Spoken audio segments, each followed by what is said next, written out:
Suite. Mais d'abord, l'édito international sur Europe 1. Bonjour Vincent Hervouette. Bonjour Dimitri, bonjour à tous. Vincent, la tension est extrême à la frontière d'Israël et du Liban. La guerre menace et l'Europe pourrait y être entraînée. Il y a si longtemps que le Liban, trahi par ses élites, asservi par ses voisins, envahi par les réfugiés, vit dans l'angoisse que cela recommence. Tout un peuple est condamné par ses voisins à végéter dans l'entre-deux-guerres. Concrètement, depuis que le Hamas a commis les massacres pour relancer la guerre à Gaza, le Hezbollah s'est mis à bombarder le nord d'Israël. La solidarité avec la cause sacrée, question de prestige.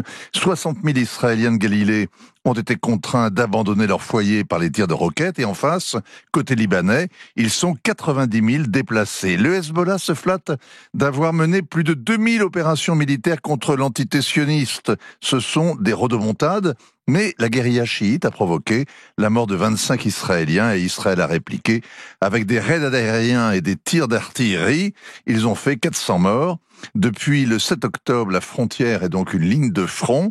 Les échanges de tirs sont quotidiens. Et cette guéguerre s'aiguise à mesure qu'elle s'éternise. Des deux côtés, on se prépare au grand règlement de compte, c'est-à-dire à transformer les villes en parking. Alors mardi, l'armée israélienne a annoncé avoir des plans opérationnels valides pour une offensive au Liban. Le chef du Hezbollah, lui, a répondu hier en faisant de la surenchère. Oui, le Cheikh Nasrallah est réapparu comme d'habitude en vidéo. L'ennemi sait parfaitement que nous sommes préparés au pire, a-t-il dit. Le saint homme rivalise avec Yahya Sinwar. Lui aussi veut défier Tsahal et il est crédible. Le Hezbollah n'a pas été défait en 1996 ni en 2006. À chaque offensive israélienne, il avait un coup d'avance, des abris fortifiés, un armement efficace, des combattants entraînés. 20 ans après, les troupes encadrées par les gardiens de la Révolution se sont aguerries en Syrie. 100 000 hommes disposant de 150 missiles et roquettes Katyusha, de quoi submerger le dôme de fer israélien. Mais il y a pire, et il y a du nouveau dans le prêchi-prêcha de Nasrallah. En effet, il a mis hier Chypre en garde. C'est la première fois. L'île est un porte-avions à 200 km au large. C'est le sas où, pendant la guerre du Liban, ceux qu'ils pouvaient allaient se mettre à l'abri. Hassan Nasrallah prétend que les Israéliens utiliseraient les bases et les aéroports chypriotes si les leurs étaient bombardés. Aux yeux du Hezbollah, Chypre serait alors partie prenante du conflit. Alors c'est un pays de l'Union européenne qui est ainsi menacé par le chef d'une organisation qu'elle considère comme terroriste. Ça ne veut pas dire qu'il s'apprête à bombarder tout de suite Nicosie. Ça signifie qu'il se sent assez sûr de lui pour intimider les Européens.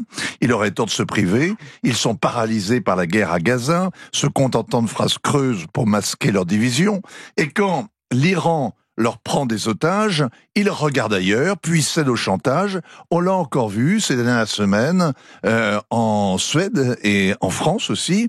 Et si la guerre intense se déclare, doit arriver, si le Hezbollah, donc l'Iran, bombarde un État d'Europe, que feront les autres? Est-ce qu'ils se contenteront de faire des phrases et des chèques, d'appeler Israël à la retenue? L'arrogance du chef du Hezbollah signe aussi l'échec de la médiation américaine. L'émissaire de Joe Biden a rencontré les protagonistes habituels à Beyrouth, puis il a appelé à la désescalade en vain et en urgence. Il avait à peine décollé que Nasrallah prenait la parole pour annoncer précisément le contraire. Ça dit la perte de crédit des Américains.